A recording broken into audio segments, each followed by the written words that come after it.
सुप्रभात। हर काम को भगवान का समझकर भगवान के लिए करें।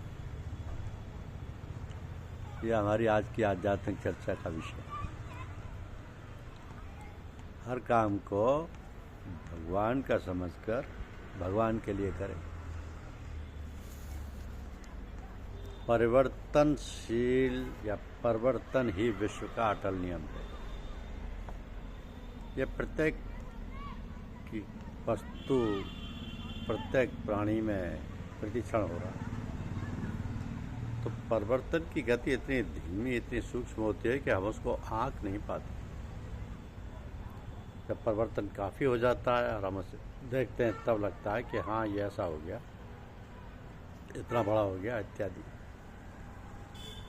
तो फिर हमारा क्या कर्तव्य है कि हम इस परिवर्तन से अपने आप को किस तरह से व्यावहारिक जीवन में व्यवस्थित रूप से प्रयोग में ला सकें। हमारा जीवन जिससे हमें सबसे ज़्यादा लगाव, सबसे ज़्यादा प्यार है, बदल रहा है। इस बदलाव को यदि हमने सोचकर अपनी गतिविधि की दशा को नहीं संभाला है तो हमारी मनुष्यता और बुद्धिमत्ता का क्या मूल्य है, क्या फ़ायदा है। मनुष्य तो एक बुद्धिमान प्राणी है, उसके अंदर विवेक है, बुद्धि है, और इसलिए हम अपनी प्रत्येक गतिविधि को भली प्रकार देखभाल कर सही और आवश्यकता के अनुसार बदल कर धीमी या तीव्र गति दे सकते हैं। हमें ये नहीं सोचना चाहिए कि यार इतनी क्या जल्दी है, ये काम हम कर लेंगे, लेकिन होने को कोई नहीं जानता कि क्या कब हो जाए।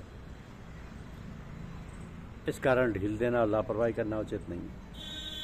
जितना जल्दी हो सके, जिस प्रकार भी हम इस गतिविधि को उचित अनुचित का विचार कर उसे आगे बढ़ाएं और प्रयोग की दिशा में संयम और विवेक द्वारा उचित रूप से आगे बढ़ाएं। लापरवाही और टालमटोली से हमारे कार्यक्रम और व्यवहार में बदलाव हो सकता है, और यह बदलाव जरूरी नहीं है कि अच्छी दिशा में हो, वो हमारे लिए हानिकारक भी हो सकता है। तो ये कौन जाने समझे। तो जितनी जल्दी हो सके कार्य को समाप्त करने का प्रयत्न करना चाहिए।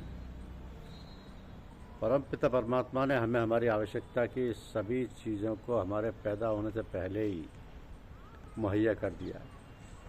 इतनी उसकी दया कृपा है।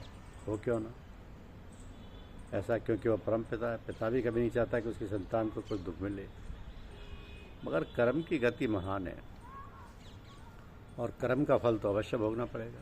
तो हर प्राणी को, हर मनुष्य को खास तौर से सोचना चाहिए कि हमारा कर्तव्य क्या है और हम उसे कैसे पूरा करें, कैसे निभाएं, और उसको पूरा करें। तभी तो हम अपने कर्तव्य और हर जिम्मेदारी को ठीक तरह से निभा कर सकेंगे। इसलिए मनुष्य को चाहिए कि वह भगवान का सहारा, आसरा पकड़े रहे और अपने कर्तव्य का पालन करता रहे। उसका सबसे अच्छा तरीका यह है कि हम हर काम को भगवान का समझकर भगवान के लिए करें, और ऐसा करने से उस काम की पूरी जिम्मेदारी भगवान की हो जाती है। वो काम सुचारू रूप से जैसा उचित होता है पूरा हो जाता है, और हमें ज़्यादा परिश्रम व सोच विचार नहीं करना पड़ता। तो हमारी प्रार्थना होनी चाहिए कि हे भगवान, हे परम पिता परमेश्वर, हमारी रक्षा करें, हमें बुद्धि दो, बल दो, ताकि हम अपने कर्तव्य का ठीक प्रकार से पालन कर सकें। ये जीवन उसी का दिया हुआ है, उसी को सौंप दो और अपने कर्म बंधन से मुक्ति पालो। यही हमारा ध्येय, यही हमारा कर्तव्य होना चाहिए। दीन और दुनिया दोनों की कमाई करनी है मनुष्य को, क्योंकि मनुष्य सबसे श्रेष्ठ प्राणी है। श्रेष्ठ किस बात में? क्योंकि उसके पास बुद्धि है, विवेक है और निर्णय करने की शक्ति है। तो जो भी काम करना चाहे हिम्मत और बुद्धिमत्ता से पूरा कर सकता है। सिर्फ आवश्यकता इस बात की है कि वह निर्णय कर ले कि मुझे ये काम करना है, फिर तो काम किया ही समझो। और यदि ऐसी हिम्मत नहीं है तो मनुष्य का जीवन बेकार है। दुनिया में कोई ऐसी चीज़ नहीं जो मनुष्य की पहुंच के बाहर हो। कहते हैं मनुष्य को ईश्वर ने अपने आप के आकार प्रकार में बनाया है। ईश्वर अंश जीव अविनाशी, मतलब इसका यह है कि जो ईश्वर में गुण है वो सब मनुष्य में भी। गुणों में कोई भेद नहीं है, बस जीव अंश है और ईश्वर कुल है। तो गुणों में फ़र्क नहीं है, फ़र्क केवल कम और अधिक का है। जैसे लोटे में गंगा जल लें तो गंगा जल में और लोटे के जल में तो गुण एक है, हाँ मात्रा का फ़र्क है। गंगा में जल अथाह है, लोटे में अंश मात्र। बस इतना ही भेद है। तो फिर आदमी अपने को दीनहीन क्यों समझे? भगवान ने उसको बुद्धि दी है, शक्ति दी है, सामर्थ्य दिया है, किंतु वो उन शक्तियों का प्रयोग ना करे तो उसमें दोष किसका है? मनुष्य को जो भी शक्ति और सामर्थ्य भगवान ने दी है उसका समुचित प्रयोग करना ही मनुष्य का कर्तव्य है। यदि वह ऐसा नहीं करता तो वह मनुष्यता से दीनहीन है। यही फर्क है एक दूसरे से मनुष्य में। जीवन का काल सबका एक सा नहीं होता, कोई दीर्घजीवी है, कोई अल्पायु है, मगर शक्ति और सामर्थ्य सब में बराबर है। कोई अपनी शक्ति और सामर्थ्य को बढ़ा लेता है और कोई नहीं। ये तो मनुष्य के ऊपर निर्भर करता है। आहार, निद्रा, भय, मैथुन सामान्य में तत् पशु विरणाणाम धर्मो ही तेषाम। धर्म की व्याख्या लोगों ने तरह तरह के से की है। साधारण तो यह है कि मनुष्य ने अपने जीवन के साथ परलोक के लिए जो भी कमाई की है उसी से उसके जीवन की सफलता और योग्यता मापी जाती है। तो ये सच है कि मनुष्य का जीवन एक प्रकार का नहीं होता। जिसके जैसे कर्म है और जैसा वह उन कर्मों का उपयोग करता है वही उसकी कमाई है और धरोहर है।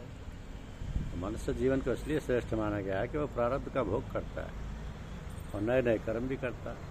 यह उसको भगवान की ओर से छूट दी गई है। प्रकृति प्रदत्त सामर्थ्य का उपयोग करना ही मनुष्य के हाथ में है, इसलिए वह जैसा चाहे अपने आप को ढाल सकता है। हाँ, सभी लोगों में एक सा सामर्थ्य बुद्धि नहीं होती, इसलिए सबके भिन्न भिन्न प्रकार के स्वाभाविक कार्य हैं। जीवन का कोई ठिकाना नहीं है कि कब तक है। अतः मनुष्य को चाहिए कि जो समय मिला है उसका सदुपयोग कर ले, आगे जाने क्या हो। ये मनुष्य जीवन फिर मिले ना मिले, अतः अब जो समय मिला है उसका पूरी तरह उपयोग कर लेना ही मनुष्य की बुद्धिमत्ता है। तो मनुष्य को अपने आप को योग्य सामर्थ्यवान बनाना चाहिए और उसके लिए अथक प्रयत्न करना चाहिए। ये मनुष्य मात्र का कर्तव्य है। इसलिए मनुष्य को चाहिए कि वो भगवान का सहारा और आसरा पकड़े रहे और कर्तव्य का पालन करता रहे। उसका सबसे अच्छा तरीका यही है कि हम हर काम को भगवान का समझकर भगवान के लिए करें। ऐसा करने से उस काम की पूरी जिम्मेदारी भगवान की हो जाती है और वो काम सुचारू रूप से जैसा उचित होता है पूरा हो जाता है। धन्यवाद। YouTube चैनल को सब्सक्राइब अवश्य करें। शुक्रिया।